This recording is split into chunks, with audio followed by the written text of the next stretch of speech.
пожаловать в Абхазию. Как прошла поездка? Отлично, спасибо большое. По комфорту как поездка? Просто бесподобно. Отлично. Очень комфортно, не жарко, уютный, очень внимательные были и начальник поезда, и проводник. Все было великолепно. Нас, как первых пассажиров, мы сели в Сан-Грипше, нас провезли бесплатно, еще и угостили шоколадкой в честь того, что здесь еще был ансамбль встречает.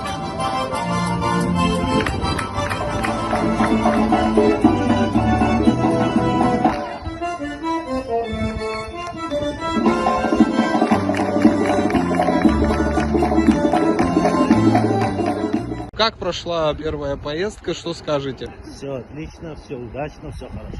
На границе спокойно, Все все. спокойно, все хорошо. Так, на российской стороне он стоит 45 минут, на абхазской полчаса.